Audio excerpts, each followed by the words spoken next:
You will sleep better than you have ever slept. You've never been this relaxed. Are you ready to change your life? I'm Rusty Diamond, certified hypnotist. You don't need to leave your house.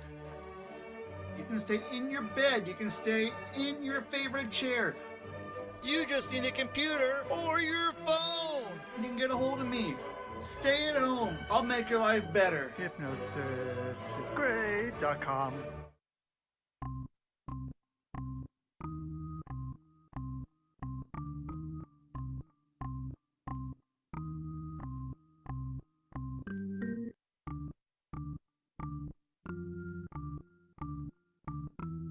It's Rusty Diamond, motherfucker.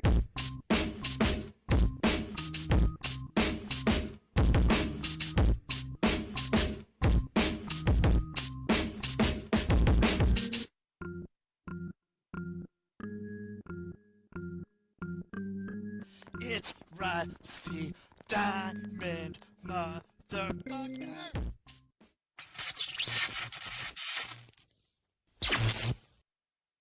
Yo, man. Oh, Miss Rusty, what is up, everyone? There's my adjustment before I sit down and get into it today. Welcome to the Public Access Podcast, the podcast here on the Rusty Diamond Podcast Network. Thank you, everyone, so much for being here. If you're watching it and you're thinking, okay, nope, don't want to look at this guy, don't want to do it. No, go anywhere you can listen to podcasts because there's content. If you don't like my face, that's okay, but there's good content. So you can go anywhere we listen to podcasts and find it, unless you have some obscure one, Mr. Hipster. Then I don't know, maybe I'm not on there, but I'm probably on anywhere else. And if you're listening to this on a podcast somewhere and you're like, what does this guy look like? Or what does the guest look like? I don't know.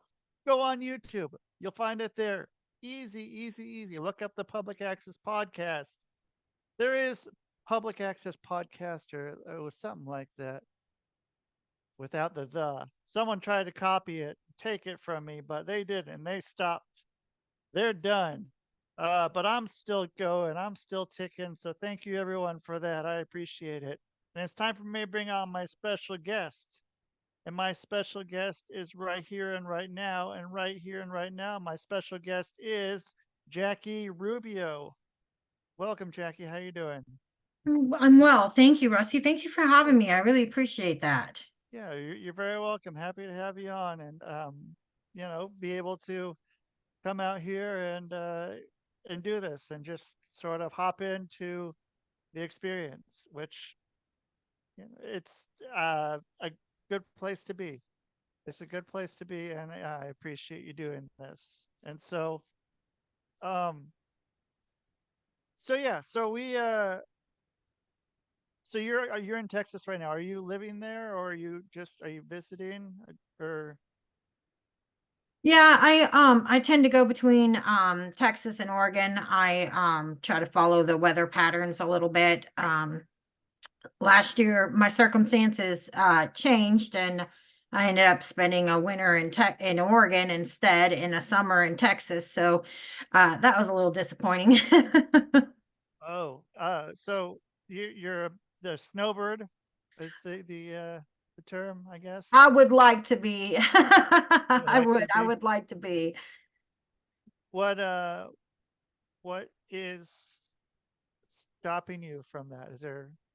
Yeah, absolutely. So that's kind of where my story starts here. I just December 16th of 2021, my son was brutally murdered. He was 28. His name is Devyne Briggs.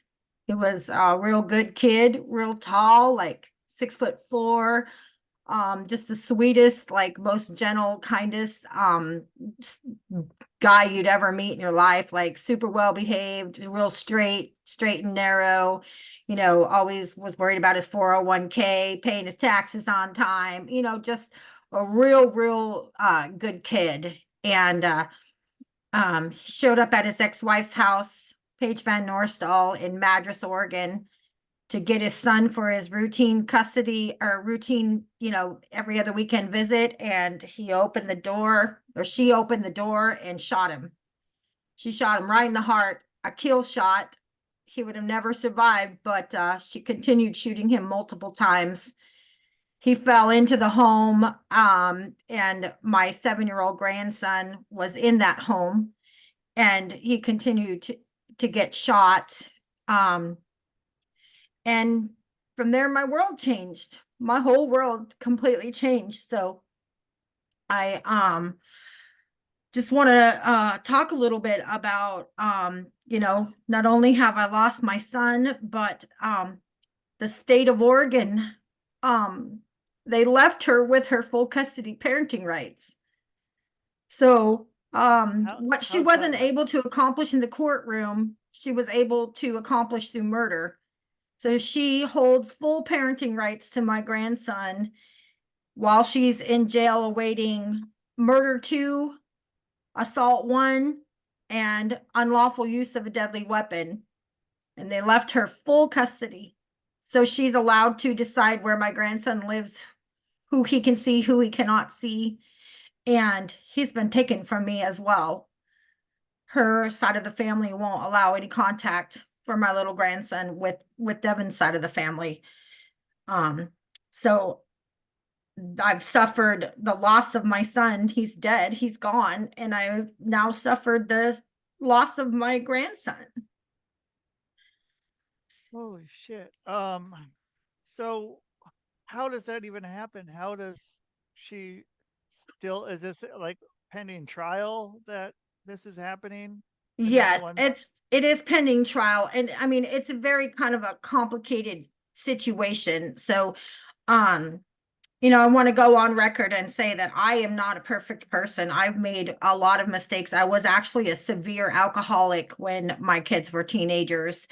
And, with alcoholism comes a lot of really bad choices. And I had been sober for 2.5 years before my son was murdered. It's been 14 months and I'm still sober.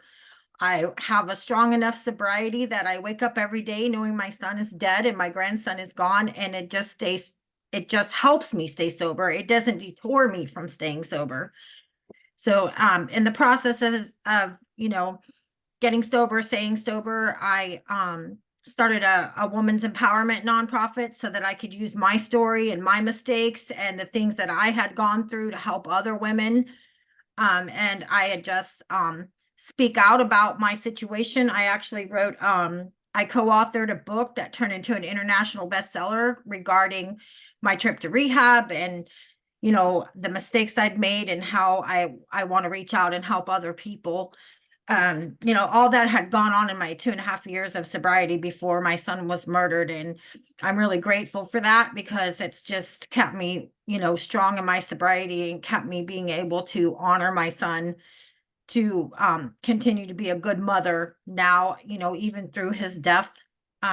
So those things are just a little bit of background, but it kind of adds to the complication of the situation. So after Devyne was murdered, Paige, his ex-wife, I have no idea why law enforcement would do this, but they allowed her to pick up her phone after putting multiple bullets in my son and decide who could come pick up my grandson. She's literally on the phone being arrested, speaking to a mutual friend between my son and her, asking to come pick up Grayson, and says on the phone in front of the police, "I shot him." And they're allowing her to figure out where my grandson's going to go live through this process. I don't know how that happens. And then the state of Oregon, DHS, decides that putting multiple bullets into somebody in front of a 7-year-old is not child abuse, and they don't have any need to step in and take custody of this child. So the child is allowed to be placed by the mother who just murdered my son, who retains her full custody rights. Now, I immediately went to court and I, asked for guardianship. We had a judge, and that judge declared at that moment absolutely that I would get attempted, or I'm sorry, temporary guardianship. So, and this was after Paige gave my grandson, she did a power of attorney, gave him to her mother who came from out of state. And she did not allow my grandson to attend his father's funeral. She did not allow him to come into the community. There was, I don't know, several hundred people in our small town in Central Oregon. They loved my son. I mean, he was a part of the community there. He was in church there. He had been raised there. He worked at Facebook there. He had made a ton of friends. He'd helped in his community. He volunteered. And so these people were appalled, and they were hurting for him, and they were hurting for his son. And they asked us if we would set up a place for them to come and bring gifts, Christmas gifts for his son, because this was right at Christmas time. And she wouldn't let him come to that. She would not allow him to come and receive gifts from the community. Instead, she comes from another state into the home where my son was murdered, and they refused to have a cleanup crew come out. So this woman cleans up what's left of my son's body fluids, his brains, his guts, his blood, with her bare hands, and then brings my grandson back into that home to live while we're going to court.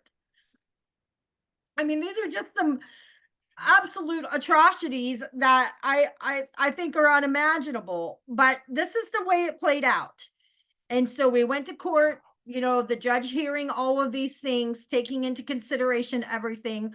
Now, I live 2.5 hours away. I had just bought a home in Eastern Oregon so that I could be close to my son and my grandson, because he was going through this brutal custody situation with his ex-wife. I mean, she was just giving it to him. She was lying. She was making up medical situations. She was making up accusations. She was withholding visits from him. So he had to go and get a second job so that he could keep an attorney. And he was in court and he was fighting her. He was fighting back.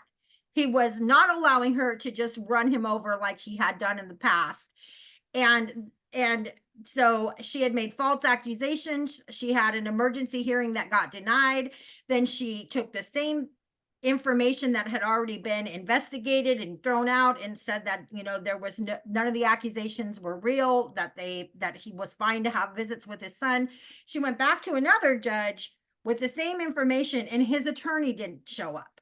So that judge gave her the emergency that she was requesting until they could get into an actual courtroom, because my son was asking for his visits that she had taken from him for 6 months. He was asking for all that time back, and then to go on with his every other weekend visits that he had with their divorce decree. And so when they got into that courtroom, that judge said, no, that there's not enough evidence to take, for what you're doing, take his visits away. So he dismissed that emergency hearing.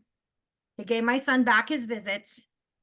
And then he filed for full custody, because DHS and law enforcement, what they were finding was that there was something wrong with this gal. Like, she, after making false accusations and lying, they were seeing coaching on her end. They were seeing isolation on her end.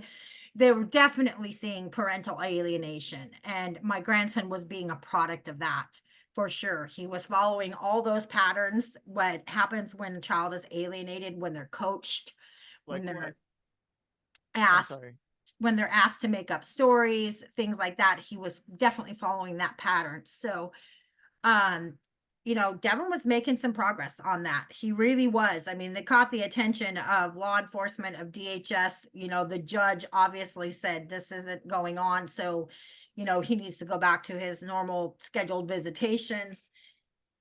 And, that just sent her over the edge. And so my son was engaged. He had a beautiful, wonderful fiance. They were actually supposed to get married during the time that all this custody stuff came up. And unfortunately, their wedding plans and their wedding savings went to this. So he was denied being able to get married to a woman that he loved very much. And he fought this custody battle, and he did it with such dignity. I mean, he did it. He was so calm. He was very methodical. He didn't get frustrated with the process, but he was afraid of her. You know, all these allegations, all these things were being twisted. He was afraid of her, and he never went alone to pick up my grandson. He took his fiance with him. I think there was a time she wasn't available, so he took his fiance's sister with him. But this was Christmas time, and his fiance and her family were out Christmas shopping. She and I had just been on the phone together making our Christmas plans, where I would be with my son and my grandson for the weekend, you know, things like that. And I don't know why, but he decided to go by himself to pick up my grandson. And I don't know if she knew he was going to come alone, or if this one was just prepared to kill them both.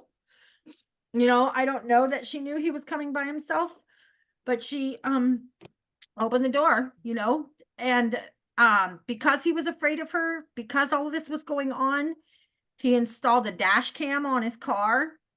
And so when he would go and you know, do any of the visitation swaps and things, and honestly, for months before that, he would always ask her to meet him at the police station, and she would not accommodate it. She would always just make him come to her home. She would not go to the police station and meet like he had asked her to do multiple times. And so on this occasion, he went by himself and he lost his life. She shot and killed him. So when I went into the courtroom to ask for the temporary guardianship, I was granted that. But it was this odd situation. It was temporary. The judge mandated that I move to the town that my little grandson lived in, the town my son was murdered in. So I left my home I had just bought in Eastern Oregon, and in Central Oregon. If anybody knows Central Oregon, they know how difficult it is to rent there. The prices are insane. And this was right before Christmas. There wasn't a lot available. So we ended up finding like a 2-bedroom older mobile. It was on like 100 acres, but it was like a farm, you know, like if a farmhand lived in it type thing and worked on the property. So to be honest, we were lucky to even have found that, to even had gotten that. So DHS had come and approved it. Grayson's attorney had come and approved it. And so I was able to move into that with him. We had to go back to court every 30 days to get the guardianship papers updated. So we had been doing that for a couple of months. Well, the state of Oregon paid for Paige's custody attorney in a civil matter, which I don't even know if that's legal. She had a defense attorney paid for, and she had it out of Portland because Central Oregon's such a small area. None of our attorneys could take it on, conflict of interest. I don't know. So she gets a very good law firm from Portland who covers her defense. In the process of that, they start to cover her custody part of it. So they have this, you know, huge firm with all of these resources. In the meantime, I've given up the home that I own and am paying for an attorney myself out of pocket in a very, very expensive process, let me tell you. Sure. And we're going into these courtrooms all the time. Well, her attorney pulls up all my records, you know, and is just enforcing, you know, you would have think, honestly, you would have think I murdered someone. You would have think it was my child that murdered their child, the way that they were coming at me. They did not give a crap that my son had just been brutally murdered, taken from me, that I just left a home that I owned, that I made all of these changes all within a few weeks of his murder. You know, if they were just coming at me, and it was vicious. I mean, it was very difficult. And in the process of that, they had gotten a grant for an evaluator, a custody evaluator. Now, we'd already had an evaluator that the courts appointed. The evaluator came and she'd already made her decision, which was that she thought Grayson would be better with me. But then they go through this process and they get a grant for this other custody evaluator. And let me tell you, this woman was horrible, like absolutely horrible. She lied on the custody evaluation. She called the people that, you know, were supposed to, she asked for contacts to call them to find out, you know, what kind of a person I was, what kind of a mother I am. And she like hit them so hard that I was an alcoholic, a drug addict, a domestic violencer. Like, I mean, I had one of my girlfriends literally call me after that call. She was crying because she thought she'd accidentally spoke to the defense's attorney. Because we were told, be careful, they could trick you. They're going to try to get information out of people who were close to Devyne, you know. So she was crying like hysterically. She thought she had just spoken to the defense attorney. That's how this woman worked, you know. So I have all of this stuff going on, and we go to court again. And of course, I'm scared. I'm devastated. Every sin I've ever committed is being like launched into, you know, orbit with the court, the judge, the evaluator, and then to have somebody come in on top of that and be untruthful, to make up lies, to not even do their job correctly whatsoever. I mean, this one was literally attacking me. And so but I went in, I was prepared. I was just, you know, I kept it together because I had Grayson during this time. And,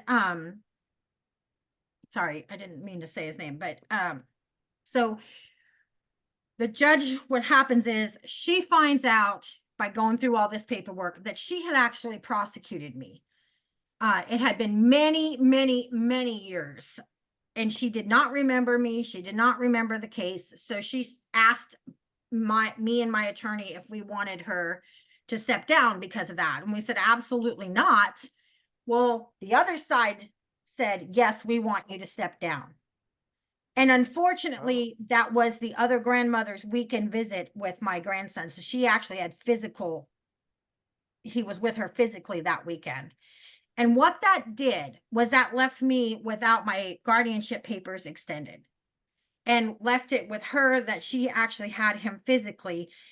And that was March 24th of last year. And she never gave him back. I have not seen my grandson since the day I dropped him off at school, gave him a big, huge hug, told him I loved him. He said, I love you too, Grandma. You know, he asked me about the court date, if it was going to make a decision where he lived. And I said, oh, no, it's not that kind of court. You know, we're just discussing your medical situations and, you know, things like that. Well, I didn't see him since then. And so we were given a new judge. And this judge, we go in front of him. He'd reviewed the entire case, and he decides that he is going to leave Paige's parenting rights intact because that's Oregon state law. He wouldn't go around that like the first judge did. The first judge said, no, the power of attorney can't stand up because Paige could revoke that at any time, and that would leave Grayson without a guardian. So she said, he needs a guardian. So we need to have this guardianship hearing. The next judge just dismisses it, dissolves the entire case, puts his hammer down, and the case dismissed. The case dissolved, which that was on April 11th, 2023. So then the attorney tried to get a new hearing so that the state of Oregon would take custody of him, which should have been done in the first place. Right. Well, the judge, again, takes all the attorneys into the back room without me there and dissolves the case and says a third party can't ask for the state to take custody. The state has to ask for it. So then at that time, this woman takes my grandson and takes him to the state she lives in, and I have not seen him. He's gone. He's gone. They dissolved the whole case. My attorney bill was $53,000 from that. I lost my son to murder. I lost my grandson to what I consider theft. I'm almost bankrupt at this point from all of this, right? So Right. we go and I make a plea. I try to open up a motion on my own without an attorney and ask the judge to give me visitation. You know, I should have visitation at this point at least. He dismisses it. He denies it. He won't allow me to have it. He said, oh, no, that case has been dismissed. Go away. So then I go back in, and at this point now, this is where it's really difficult to understand. But this evaluation that happened, is really horrible. I mean, the things that woman said, whether they were true or untrue, the way that she narrated the evaluation is still in my file. So when I am calling outside attorneys to ask if they can help me, get visitation, they open up this file that's, able to be seen from the court access or however that works. And they see this evaluation and they go, oh my God, like, they're quoting me $20,000, $30,000 just to defend this evaluation. Now I find out this woman is not even a licensed social worker or a licensed psychologist in the state of Oregon. She's not even licensed. So, I'm trying to go through the proper channels. I'm trying to make formal complaints to the social workers board, to the psychology board, because she lied. I mean, there are things that she should be overseen on, and they can't help me because she's not a licensed social worker or a licensed psychologist. So there's nothing they can do about it. It's up to the court. It's up to the court that appointed her. So I go back. I have a motion professionally written up with the problems with the evaluator, with my situation. They know that they're the only ones that can open that up and allow me to defend myself. And he denies it again. He just denied that. I put that motion in December 20th. They have 30 days to decide on it. Well, he took more than 30 days to decide on it. They come back, they give me a little bit of hassle, and they, make me do this weird thing where I had to promise that I actually had them served. And then he waits several more days and then he denies it. So I've recently, been on another podcast and she helped me develop some paperwork. So I'm just asking for your listeners to help me. There's emails that you can copy and paste to the legislators, the senator, the congressman, to the judge himself, asking them to take a look at this, be aware of this, reopen this. There's a petition that I'm trying to get floating around out there that will ask the judge to reopen this, because there's two issues legally on this situation. Number one is the state of Oregon left this woman her full parenting rights after she admitted in front of the cop that she shot him, after there's a video of her shooting him. So I understand guilty until proven innocent, but in certain cases, you have to say, okay, this happened. The police came in, right after she kills him, and allows her to make a decision on where to place her 7-year-old.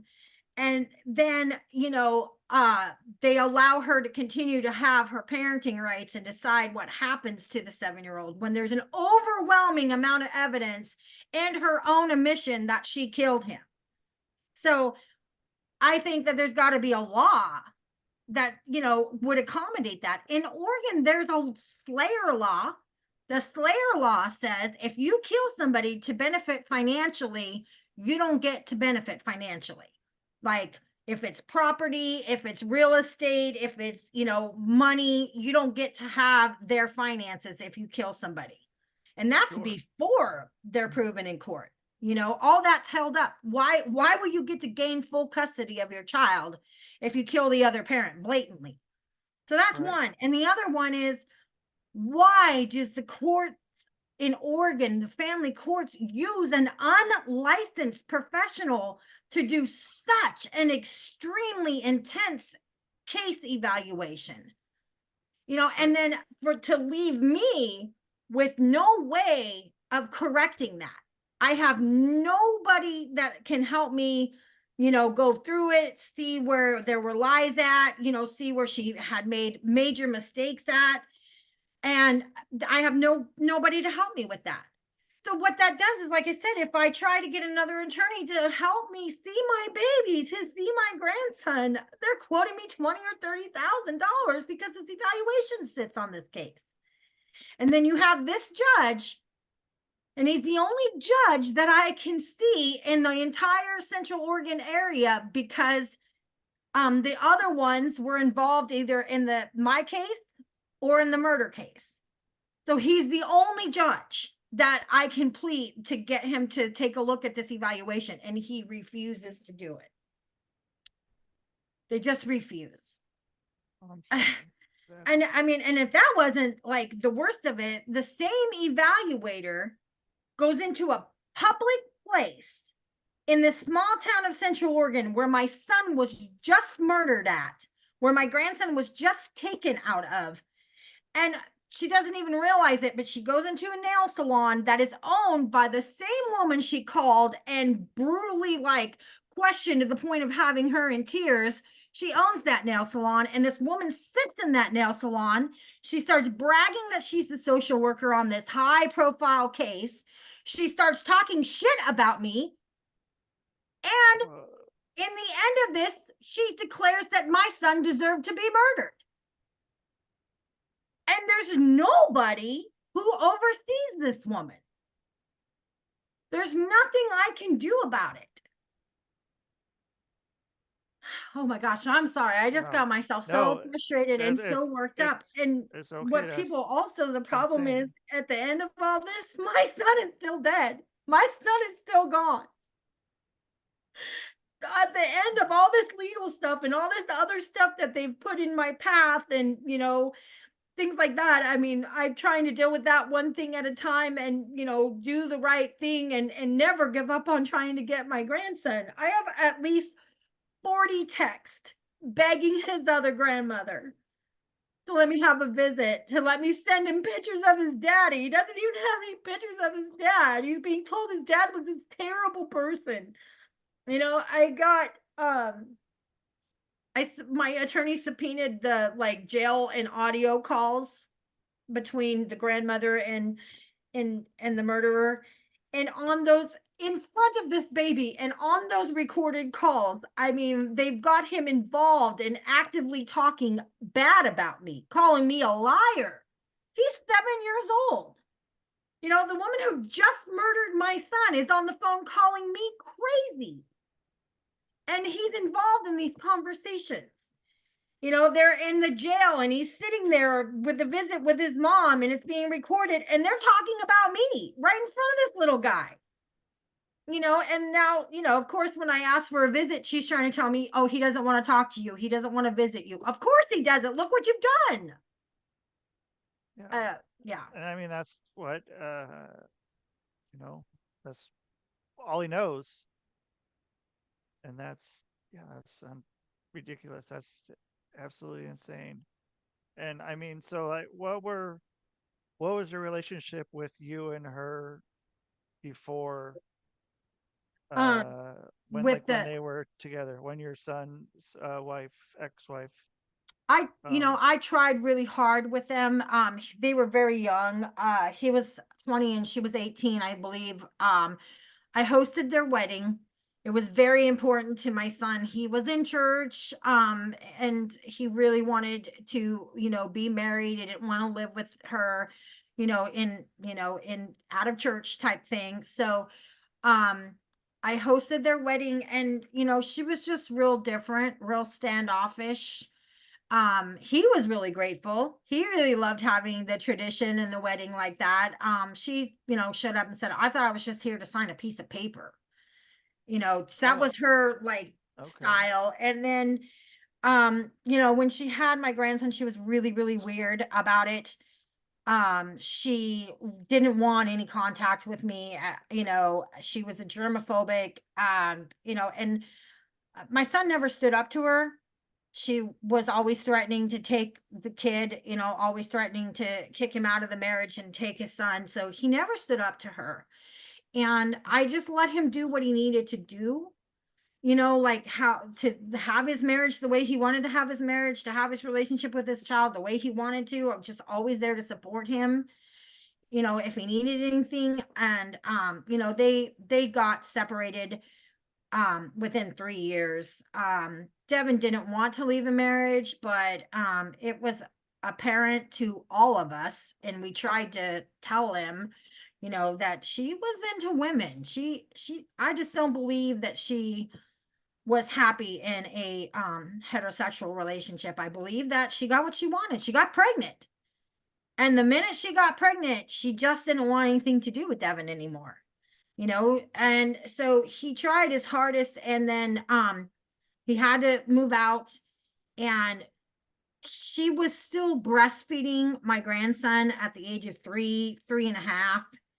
And in the state of Oregon, they honor that apparently, and they wouldn't let my son have overnight visits with him while she was breastfeeding him. So, he was just it was devastating for this kid. He was really getting screwed. He really was. And in the process of them, he was trying to file for divorce so that he would be able to have something in writing when he could have Grayson, because she was being extremely difficult, and she even made him sign a paper that Grayson couldn't be around me or any of Devin's friends, any of his family. Like, she made him do sign that before he could have visits before they were divorced. Now, as soon as they got divorced, none of that's in his parenting schedule or anything like that. So he finally, could be free to be a dad, free to be the father that he wanted to be, and at that point, I lived in Texas, but I flew to Oregon 4 or 5 times a year. I was really, really close with my grandson. I was sober. I was really close to him. We FaceTimed him whenever Devin had him. He really had a great love and a relationship for me. And they took all that. They took all that away from him. They murdered his father, and then they took every good memory that little boy has of him and made him think that his father was this bad man and his grandma's this bad person. Just erased everything for him. And the court systems are, with custody are very favored for women, like, no matter what, too, and that makes everything, kind of exponentially difficult. And I don't even know. That's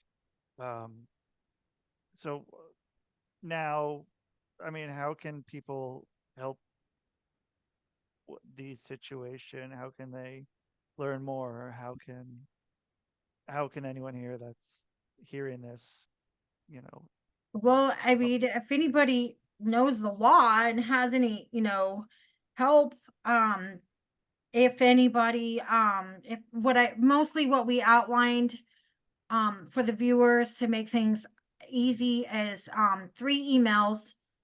There's one to the judge, one to the congressman, and one to the Oregon legislator. And all you do is copy and paste. It's got the email address, the subject line, and you just take out the little spot that says your name, put your name into it, sign your name into it, send it off. The petition is for change.org, and that petition is to get Judge Whiting in Madras, Oregon to reopen this case. And so I would love to see that get more traction. I think that this is a complicated situation. People don't quite understand, no one made like a gravel decision to take custody or to take guardianship away from me. He just dissolved it and refuses to let it back in the courtroom.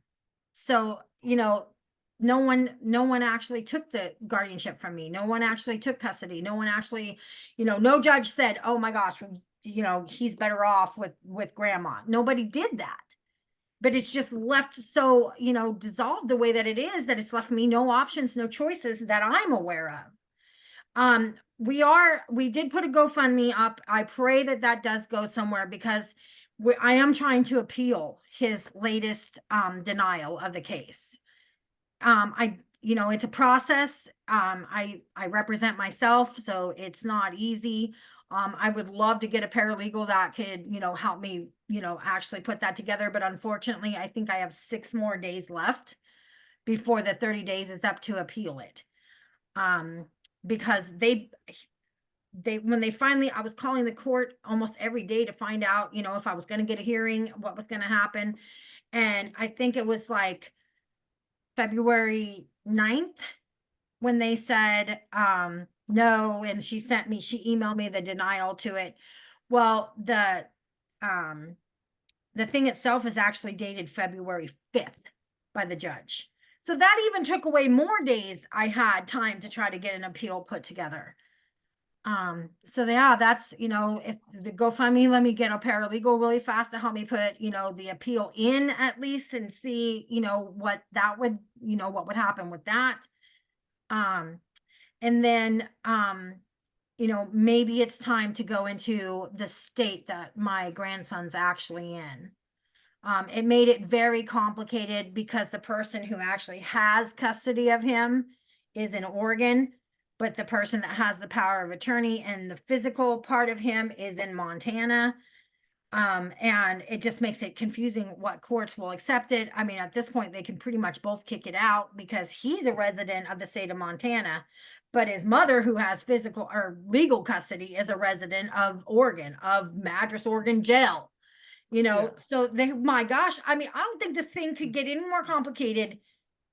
I don't think anything could have went more wrong from December 16th when my son lost his life until now, and we're still just, with what I paid that attorney and what I paid, to try to get paralegal help and stuff. I mean, we're over $70,000 and I have not seen or heard from my grandson in almost a year. It just isn't, you don't realize that this stuff goes on until it happens to you.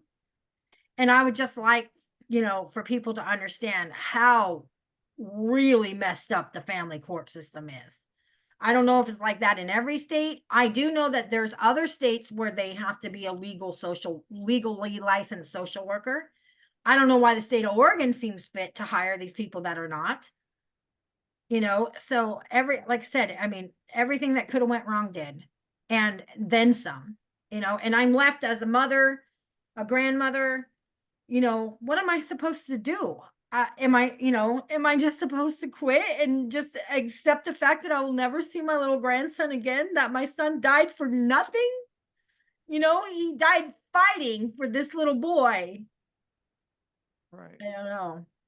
And yeah, I don't know. I hope not. I hope that,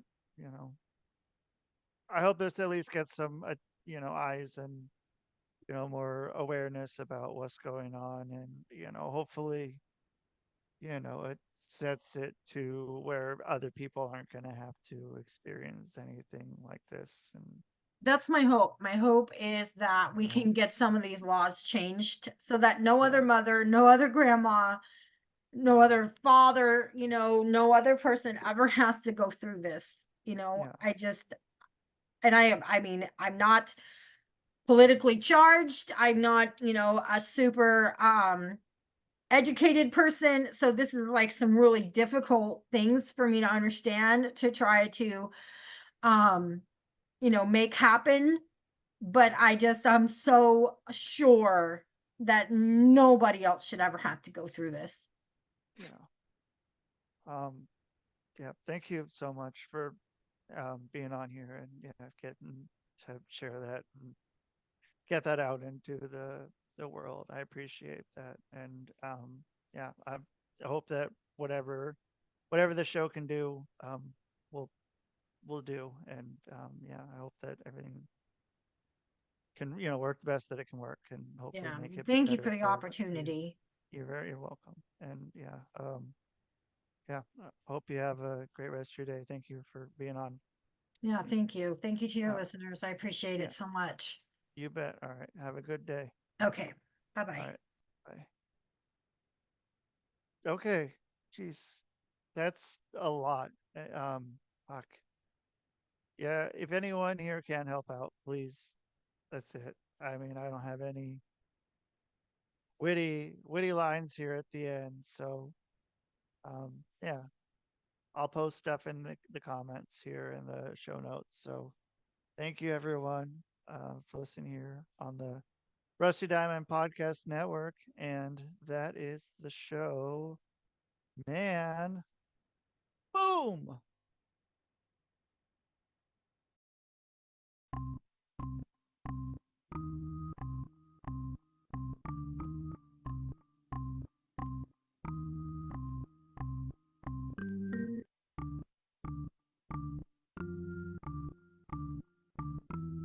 It's Rusty Diamond, motherfucker.